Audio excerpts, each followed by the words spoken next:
दोस्तों आज हम बात करने वाले हैं डीमन स्लेयर सीजन 4 के पहले एपिसोड के बारे में। जैसा कि हमने लास्ट सीजन में देखा था, तांजीरो, मित्सुरी और मोइचिरो ने मिलके 2 अपर मून डीमंस को हरा दिया था। सीजन 4 के पहले एपिसोड में हमें विंड हाशिरा सानेमी और सरपेंट हाशिरा ओवानी को दिखाया गया है। दोनों को एक मिशन पर भेजा जाता है। गांव के लोगों को डीमंस उठाकर एक पुरानी हवेली में छुप जाते थे। जब दूसरे डीमन स्लेयर्स उनको फॉलो करते थे तो उन्हें कुछ भी नहीं मिलता था। इस बार जब सानेमी और ओवानी उस पुरानी हवेली के पास पहुंचते हैं तो उन्हें एक डीमन दिखाई देता है जो कि एक औरत को उठाकर भाग रहा होता है। इसके बाद दोनों हाशिरा और 2 डीमन स्लेयर उसका पीछा करने लगते हैं। वो डीमन भागता हुआ सीधा हवेली के अंदर घुस जाता है। डीमन के पीछे पीछे डीमन स्लेयर भी हवेली के अंदर घुस जाते हैं। हम देखते हैं कि पूरी हवेली डीमन से भरी हुई होती है। एक एक करके सभी डीमंस हमला शुरू कर देते हैं, पर सानेमी और ओवानी सभी डीमंस को एक एक करके काटना शुरू कर देते हैं। हाशिरा के साथ आए हुए डीमन स्लेयर बहुत ही कमजोर होते हैं और बड़ी ही मुश्किल से डीमन के सामने टिक पा रहे होते हैं। ये देखकर ओवानी कहता है, तुम दोनों वापस चले जाओ, मैं सानेमी के साथ आगे बढ़ूंगा। सानेमी कहता है, वैसे भी अगर तुम लोग यहाँ रहोगे तो हमारे लिए और भी परेशानी होगी, तो तुम दोनों तुरंत वापस चले जाओ। इसके बाद दोनों डीमन स्लेयर वापस चले जाते हैं। हम देखते हैं कि वहाँ पर अचानक से सन्नाटा छा जाता है। अब कोई डीमन उन पर हमला नहीं कर रहा होता है। ये देखकर दोनों लोगों को लगता है कि जरूर कुछ तो गड़बड़ है। ये उन्हें बहुत ही अजीब लगने लगता है। तभी उन्हें किडनैप हुए औरत की आवाज सुनाई देती है, जिसके बाद सानेमी ऊपर वाले फ्लोर पर चला जाता है जहां उसको बहुत सारे डीमंस दिखाई देते हैं। लेकिन कुछ ही सेकंड में सानेमी अपनी विंड ब्रीदिंग की मदद से डीमंस को मार देता है। उसके बाद ओवानी भी ऊपर आता है और अपनी सरपेंट ब्रीदिंग की मदद से एक एक करके बचे हुए डीमंस का गला भी काट देता है। सानेमी ओवानी पर गुस्सा होते हुए कहता है, मैंने तुमसे मदद नहीं मांगी थी, मैं अकेला ही सबको संभाल सकता हूँ। इसके बाद हमें वही डीमन दिखाई देता है जिसने औरत को किडनैप किया होता है। दोनों हाशिरा की पावर को देखकर वो समझ जाता है कि ये कोई आम डीमन स्लेयर्स नहीं है, ये खुद हाशिरा हैं। वो तुरंत वहां से भागना शुरू कर देता है। सानेमी और ओवानी भी उसके पीछे भागते हैं, लेकिन डीमंस बार बार उनके रास्ते में आते रहते हैं। हम देखते हैं कि वो डीमन औरत को लेकर हवेली के बाहर कूद कर निकल जाता है। जब सानेमी और ओवानी हवेली के बाहर आते हैं तो वहाँ भी बहुत सारे डीमंस होते हैं। ओवानी सानेमी से कहता है, तुम उस औरत के पीछे जाओ, मैं इन सबको यहाँ रोकूंगा। इसके बाद वो अपनी सरपेंट ब्रीडिंग का 3rd फॉर्म यूज करता है और सभी डीमंस का सर काट देता है। हम देखते हैं कि सानेमी भी उस औरत को बचाने के लिए डीमन के पास पहुंच जाता है, पर उसके पास और भी बहुत सारे डीमंस इकट्ठा होते हैं। सानेमी भी अपनी विंड ब्रीदिंग का 4th फॉर्म यूज करता है और एक ही शॉट में सभी डीमंस को मार देता है। ये देखकर डीमन डर जाता है। वो सानेमी से कहता है, अगर तुम्हें ये औरत इतनी ज्यादा पसंद है तो ले ले ले ले। ऐसा बोलकर डीमन औरत को नीचे फेंक देता है। तभी ओवानी उस औरत को पकड़ लेता है। हम देखते हैं कि वो डीमन हवेली की छत से नीचे कूद जाता है। सानेमी और ओवानी भी उसके पीछे कूदते हैं, लेकिन जैसे ही वो नीचे कूदता है उन्हें एक अजीब सा दृश्य दिखाई देता है। उन्हें अपने चारों ओर एक नया कैसल दिखाई देता है जहां चारों तरफ रोशनी होती है और पूरी जगह डीमन से भरी होती है। ये मूजान का इन्फिनिटी कैसल होता है। सानेमी उस डीमन को मारने की कोशिश करता है, लेकिन कैसल अचानक से गायब हो जाता है। दोनों यहाँ कुछ समझ नहीं पाते। इसके बाद हमें कनाओ से मिलाया जाता है। कनाओ अपने मिशन को खत्म करके अपने घर आ रही होती है। जैसे ही वो घर पहुंचती है, शिनोबू की असिस्टेंट कनाओ का स्वागत करती है। कनाओ सबसे पहले जाकर शिनोबू को रिपोर्ट करती है। शिनोबू कनाओ को बताती है कि तांजीरो, मित्सुरी और मोइचिरो ने 2 अपर मून डीमंस को हरा दिया है। इसी के साथ ही नेजुको भी अब धूप में निकल सकती है। जरूर मूजान नेजुको के लिए अपने डीमंस को यहाँ भेजेगा, जिससे उसे नेजुको का ब्लड मिल जाए और वो भी धूप में बाहर निकल सके। इसके बाद शिनोबू कहती है, उसे एक इमरजेंसी हाशिरा मीटिंग में जाना है, क्या तुम मेरे लिए नेजुको का ख्याल रखोगी? ये सुनकर कनाओ चौंक जाती है। इसके बाद हम तांजीरो पर शिफ्ट होते हैं। तांजीरो खाना खा रहा होता है। जब उससे मिलने के लिए काकुशी आता है, तांजीरो काकुशी से गांव की हालत के बारे में पूछता है। हमें पता चलता है कि गांव की रिपेयर का काम बहुत तेजी से चल रहा होता है, लेकिन लोग अभी भी डर रहे होते हैं कि शायद डीमन रात में उन पर हमला कर देंगे। हमें यहाँ ये भी पता चलता है कि डीमन स्लेयर कॉर्प्स ने ऐसे कुछ खाली गांव को तैयार किया होता है ताकि अगर ऐसा कुछ होता है तो वो लोग वहां जाकर रह सकते हैं। हमें बताया जाता है कि तांजीरो 7 दिन तक बेहोश था। काकुशी उससे पूछता है 7 दिन बेहोश रहने के बाद क्या तुम सच में ठीक हो? तांजीरो खाना खाते हुए कहता है हाँ मैं बिल्कुल ठीक हूँ। मिस कानारोजी ने मुझे बताया था हमें बहुत खाना खाना चाहिए क्योंकि खाने से हमें ताकत मिलती है। या हमें काकुशी से ये भी पता चलता है कि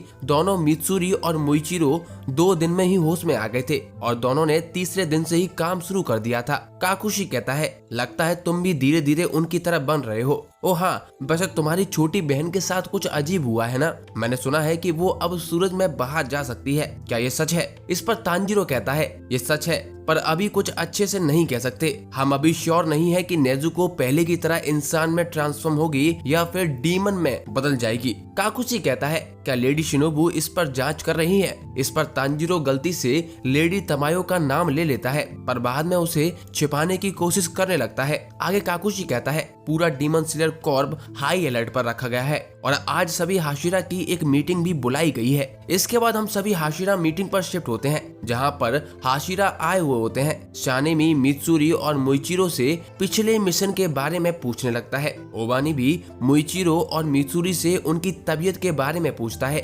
मित्सुरी कहती है हाँ मैं पूरी तरह से रिकवर हो गई हूँ। मोइचिरो यहाँ कहता है कि अगर मैं सच बोलूं तो मैं पूरी तरह से ठीक नहीं हूँ। स्टोन हाशिरा ग्यो में रोते हुए दोनों की तारीफ करता है और कहता है कि 2 अपर मून डीमंस को हराना बहुत ज्यादा बड़ी बात है। शिनोबु भी उनसे कहती है तुम दोनों इस बार पहले की तुलना में बहुत ही जल्दी हील हो गए हो। थोड़ी देर बाद मास्टर उबियाशिकी की बीबी आमा ने अपनी जुड़वा बेटियों के साथ वहां आती हैं। आमा ने कहती हैं कि आज की हाशिरा मीटिंग मास्टर उबियाशिकी की जगह मैं लूंगी। मास्टर उबियाशिकी की तबीयत ठीक नहीं है इसीलिए वो यहाँ नहीं आ सकते। ऐसा बोलकर आमा ने सबसे माफी मांगती हैं। ये देखकर वहाँ सब लोग चुप हो जाते हैं। आगे गियो में मास्टर उबियाशिकी के लिए प्रार्थना करता है। इसके बाद मीटिंग शुरू हो जाती है। आमा ने सभी को बताती है कि नेजुको अब सूरज की रोशनी में भी निकल सकती है इसीलिए मुजान अब सब कुछ छोड़कर नेजुको को हासिल करना चाहेगा जिससे वो भी सूरज की रोशनी में निकल सके। आगे आमा ने मोइचिरो और मित्सुरी से कहती है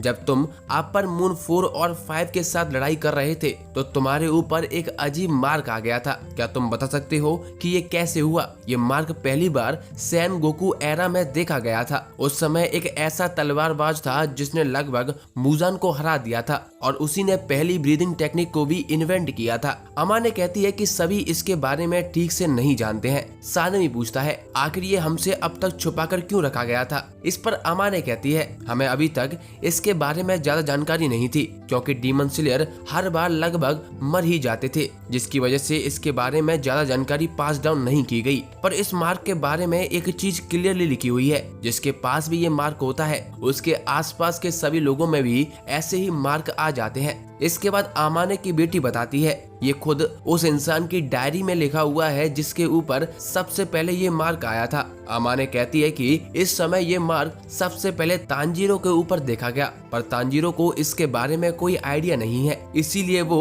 इस विषय को डिले करने का सोचा था। लेकिन स्वॉर्ड स्मिथ ब्लेज में मित्सुरी के साथ मोइचिरो के ऊपर भी ये मार्क दिखा था जो कंफर्म करता है कि वो डीमन स्लेयर कर्स मार्क है। इसके बाद आमा ने मित्सुरी और मोइचिरो से उनके अनुभव के बारे में पूछती है। अचानक से ये सवाल सुनकर मित्सुरी थोड़ी नर्वस हो जाती है। मित्सुरी किसी तरह से कहती है जब मैं अपर मून से लड़ रही थी तो मेरा शरीर अचानक बहुत हल्का हो गया। मैं कैसे कहूँ, मेरा शरीर अचानक बम बूम होने लगा और अचानक मेरा दिल की धड़कनें भी तेज हो गईं और मैं अपने कानों में डिंग डिंग की आवाज सुन रही थी। मित्सुरी के ऐसे बयान को सुनकर किसी को भी कुछ समझ नहीं आता। ये देखकर मित्सुरी सभी से माफी मांगती है। इसके बाद मोइचिरो कहता है जब मैं अपर मून से लड़ रहा था तो मुझे भी मार्क के बारे में पता नहीं था पर मैंने कुछ अजीब चीजें महसूस की थी। अगर तुम भी ऐसा कर पाते हो तो शायद तुम भी कर्स मार्क को मैनिफेस्ट कर पाओगे। मुझे जहर दिया गया था जिसके बाद जहर मेरे शरीर में बहुत तेजी के साथ फैल रहा था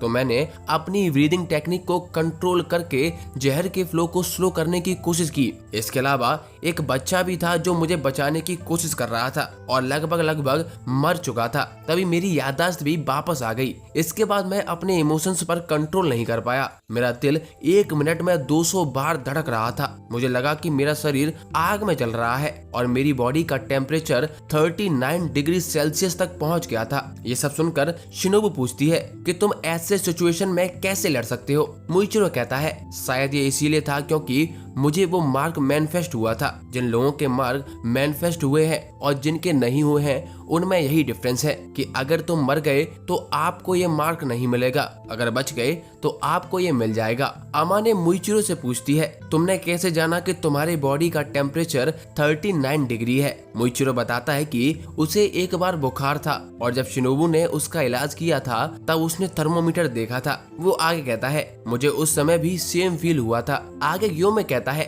अगर कर्स मार्क्स से हम पावरफुल हो सकते हैं तो हम उन मार्क्स को प्राप्त करने के लिए सब कुछ करेंगे। आप मास्टर उबियाशिकी से कहिए, उन्हें चिंता करने की कोई जरूरत नहीं है। हम सभी हाशिरा मिलकर कोई ना कोई रास्ता ढूंढेंगे। आगे मीटिंग खत्म करने से पहले लेडी अमा ने कहती हैं, जो लोग ये मार्क प्राप्त करते हैं उनके लिए पीछे हटने का कोई रास्ता नहीं है, वो जरूर ही मारे जाएंगे। ये सुनकर कमरे में सन्नाटा छा जाता है। उसके बाद लेडी अमा ने वहाँ से चली जाती हैं। ग्यू वहाँ से खड़ा होता है और कहता है कि अब क्योंकि लेडी अमा ने यहाँ से चली गई है तो मुझे भी चले जाना चाहिए, लेकिन सानेमी उसे रोकते हुए कहता है, तुम्हारा ये क्या मतलब है? हमें डिसाइड करना होगा कि हमें क्या करना है। क्यों कहता है, तुम लोग इसके बारे में बात करो, मुझे तुम लोगों से कोई मतलब नहीं है। ये सुनकर सानेमी को बहुत गुस्सा आता है और वो कहता है, तुम जानते हो कि तुम भी एक हाशिरा हो, क्या तुम अपने आप ट्रेन करना चाहते हो? ग्यू और सानेमी के कारण यहाँ सभी लोगों में हलचल हो जाती है। ग्यू कहता है कि मैं तुम सभी की तरह नहीं हूँ,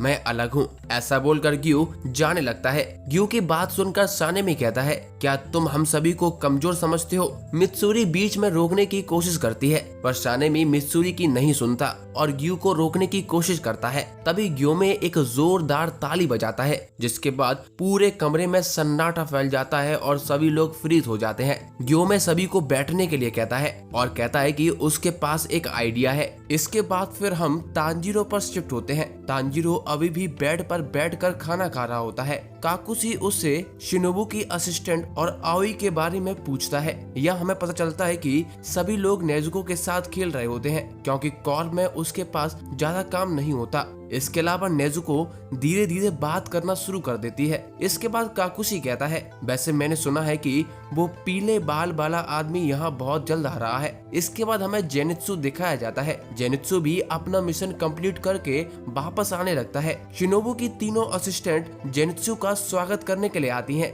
जेनित्सु उनसे कहता है, क्या तुम लोग यहाँ मेरा स्वागत करने के लिए आए हो? मिशन बहुत मुश्किल था, मुझे बार बार लगा कि मैं मरने वाला हूँ, लेकिन फिर मुझे लगा कि तुम सब मेरे बिना उदास हो जाओगे। थोड़ी देर बाद आओई वहाँ आ जाती है। जेनित्सु उससे कहता है, तुमने मुझे बहुत मिस किया होगा ना? पर आओई मना कर देती है। हम देखते हैं कि नेजुको भी वहाँ पर आ जाती है। नेजुको जेनित्सु को वेलकम होम कहती है और ये सुनकर जेनित्सु लाल और पीला हो जाता है। इसके बाद वो बहुत जल्दी से ही नेजुको के पास पहुँच जाता है और कहता है, तुम इतनी क्यूट हो कि मैं तुम्हारे लिए मर जाऊंगा, मैं तुम्हारे लिए चांद तारे तोड़ लाऊंगा। तुम अब सूरज की किरणों में बाहर जा सकती हो और तुम अब बात भी कर सकती हो। तुमने ये सब मेरे लिए किया है ना? अब हम दोनों बहुत जल्दी शादी कर लेंगे। तुम चांदनी की रोशनी से ज्यादा दिन की रोशनी में खूबसूरत दिखती हो। जब हम शादी करेंगे तो मैं तुम्हें डेली सुशी खिलाऊंगा और तुम्हें कुछ करने की जरूरत भी नहीं होगी। हम देखते हैं कि अचानक से नेजुको इनोसुके का नाम लेने लगती है। नेजुको के मुंह से इनोसुके का नाम सुनकर जेनित्सु बहुत ही ज्यादा गुस्से में आ जाता है।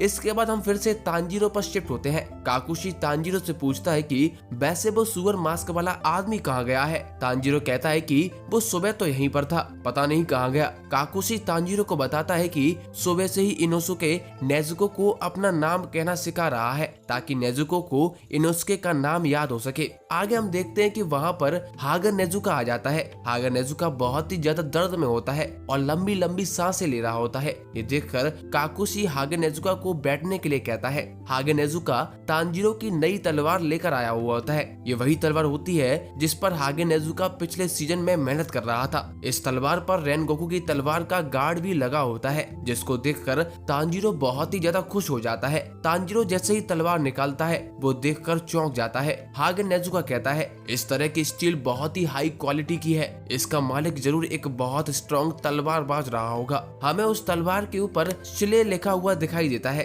हागे नेजुका बताता है कि जिसने भी इस तलवार को बनाया होगा उसका एक ही गोल था, डीमंस का खात्मा, इसीलिए उसने तलवार पर अपना नाम तक नहीं लिखा। ये तलवार बहुत ही पुरानी है। उस समय डीमन स्लेयर्स में रैंकिंग सिस्टम नहीं था। आज के समय में केवल हाशिरा की तलवार पर ही ऐसा लिखा होता है। तांजीरो कहता है, जब मैंने पहले इसे यूज किया था तब तो इस पर कुछ और लिखा था। ये सुनकर हागे नेजुका गुस्से में आ जाता है और कहता है, मैंने तुम्हें बताया था कि मेरा काम पूरी तरह से खत्म नहीं हुआ है, लेकिन तुमने उसके बाद भी इस तलवार का इस्तेमाल किया था। काम खत्म होने से पहले धन्यवाद करो, और मेरी चोट अभी तक ठीक नहीं हुई है, वरना मैं तुम्हें जिंदा नहीं छोड़ता। आगे तलवार देकर हागे नेजुका वहाँ से चला जाता है। हम देखते हैं कि गेन्या भी तांजीरो के बगल में बेड पर सो रहा होता है और शोर की वजह से वो उठ जाता है। तभी अचानक से विंडो तोड़कर एनोस के अंदर घुस जाता है। लेवल सबके निकलेंगे, लेकिन निकलेंगे उन्हीं के जो एंड तक खड़ा रहेगा। इनोस्को को ऐसा देखकर काकुशी और तांजीरो दोनों हैरान हो जाते हैं। दूसरी तरफ गेन्या सोचता है, मैं ऐसे आराम नहीं कर पाऊंगा,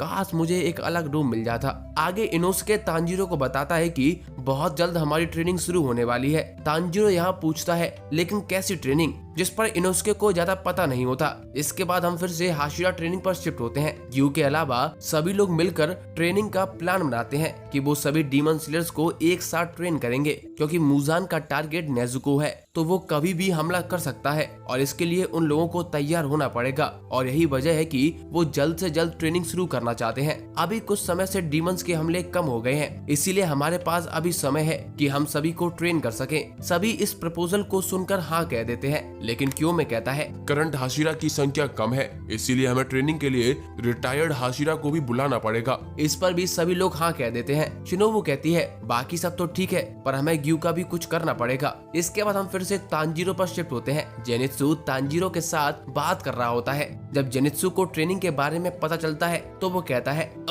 मैं अभी मिशन से वापस आया हूँ और अब मुझे ट्रेनिंग भी करनी होगी। लेकिन दूसरी तरफ तांजीरो ट्रेनिंग का नाम सुनकर बहुत ही ज्यादा खुश हो जाता है और कहता है, अपने सीनियर के साथ ट्रेनिंग करके हम और ज्यादा स्ट्रॉन्ग बन सकते हैं। ये देखकर जेनित्सु तांजीरो पर गुस्सा हो जाता है। वो तांजीरो का सर काट लेता है और कहता है, अगर तुमने दोबारा ऐसा बोला तो मैं तुमसे दोस्ती तोड़ दूंगा। वैसे भी तुम्हारे लिए ये अच्छा है कि तुम यहाँ अपने हाथ और पैर तोड़ कर आए हो, इसीलिए तुम बेड पर आराम कर सकते हो, लेकिन यहाँ मुझे ट्रेनिंग करनी पड़ेगी। क्या तुम समझते हो कि मैं कैसा महसूस कर रहा हूँ? ऐसा बोलकर जेनित्सु रोते हुए वहाँ से जाने लगता है। तांजीरो उसे रोकते हुए कहता है, तुमने मुझे थंडर ब्रीदिंग की जो ट्रिक सिखाई थी, उसकी वजह से मैं अपर मून डीमंस का सर काटने में सफल हुआ। इसके लिए तुम्हारा बहुत बहुत शुक्रिया। जब हम एक दूसरे के साथ रहते हैं तो उनसे चीजें सीखते हैं जो हमारे लिए फ्यूचर में काम आती है, इसीलिए हाशिरा ट्रेनिंग में हम बहुत ही स्ट्रॉन्ग बन जाएंगे। तांजीरो की बात सुनकर जेनित्सु बहुत ही ज्यादा खुश हो जाता है। इसके बाद जेनित्सु खुशी खुशी वहाँ से चला जाता है। इसके बाद हम हाशिरा ट्रेनिंग पर शिफ्ट होते हैं, जहाँ पर साउंड हाशिरा टेंगेन खुद बहुत सारे डीमन स्लेयर्स को ट्रेन कर रहा होता है और उन सबको तेज दौड़ाने के लिए कह रहा होता है। लेकिन सब लोग यहाँ बीच बीच में रुक जाते हैं। सभी लोगों को इतनी ज्यादा ट्रेनिंग करता हुआ देखकर टेंगेन की तीनों वाइफ सभी के लिए खूब सारा खाना बनाती हैं और सभी को खाने के लिए बुला लेती हैं। ट्रेनिंग की वजह से सभी डीमन स्लेयर्स की हालत खराब हो चुकी होती है। टेंगन कहता है, कितनी शर्म की बात है, अगर ये ऐसे ही चलता रहा तो अगली ट्रेनिंग में जाने पर बाकी के हाशिरा मेरा मजाक उड़ाएंगे। हमें बताया जाता है कि हर एक हाशिरा सभी को अलग अलग ट्रेनिंग देता है। टेंगन सभी को बेसिक फिटनेस की ट्रेनिंग दे रहा होता है। मोइचिरो सभी को रैपिड मूवमेंट सिखाने वाला है। मित्सुरी फ्लेक्सिबिलिटी की ट्रेनिंग देगी। ओबानी सभी को और अच्छे से तलवार चलाना सिखाएगा। सानेमी सभी को कंटिन्यूस अटैक करने के बारे में ज्ञान देगा और फाइनली ग्योमे सभी को मसल ट्रेनिंग देगा, जो बाकी सभी ट्रेनिंग से ज्यादा कठिन है। टेंगन कहता है, इन डीमन स्लेयर के साथ ट्रेनिंग करते हुए हाशिरा खुद को भी इम्प्रूव करेंगे।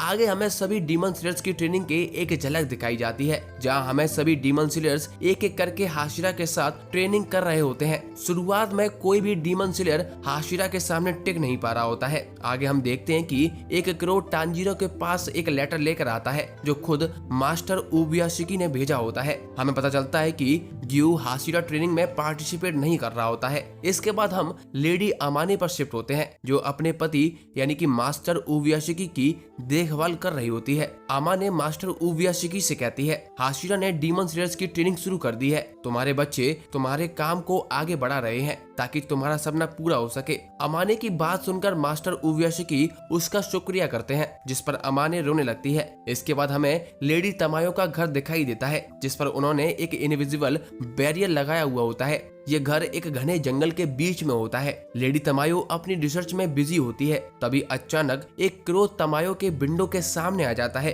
और उनसे भारी आवाज में कहता है, इतनी रात को विंडो खुली नहीं छोड़ते हैं। इसके बाद क्रो अपना इंट्रोडक्शन देते हुए कहता है, मैं मास्टर ओबियासिकी का मैसेंजर हूँ। आप छुपने में बहुत ज्यादा माहिर हैं, इतनी ज्यादा कि मास्टर को ढूंढते हुए कई साल लग गए और अब वो अपने बिस्तर से खड़े भी नहीं हो सकते। आगे लेडी तमायो पूछती है, उन्होंने इस जगह को कैसे ढूंढा? तो क्रो कहता है, उन्होंने अपने इंसानी कनेक्शन का इस्तेमाल करके जगह जगह को ढूंढा था। मैंने सबसे पहले इस घर के पुराने ओनर का पता लगाया। साथ ही में मैंने ये सभी समझा कि यूशिरो की पावर कैसे काम करती है। मैं भले ही ट्रेंड हूँ, पर मैं हूँ तो एक क्रो ही, जिसकी वजह से किसी ने भी मुझ पर शक नहीं किया। तुम चिंता मत करो, हम तुम्हें कुछ भी नहीं करेंगे। तमायो को अभी भी ओबियाशिकी पर भरोसा नहीं होता। तमायो पूछती है, आखिर तुमने यूशिरो के साथ क्या किया? तभी तमायो को यूशिरो के चलने की आवाज सुनाई देती है। क्रो कहता है, मैंने कुछ भी नहीं किया है। चलो मैं यहाँ आने का अपना पर्पस बता देता हूँ। क्रो सुनोबो के बारे में बताते हुए कहता है, हमारे डीमन सिलर कोर में भी एक लड़की है जो डीमन बॉडी के बारे में बहुत ज्यादा जानती है। हम चाहते हैं कि तुम हमारे साथ मिलकर नेजुको के ट्रांसफॉर्मेशन को स्टडी करो।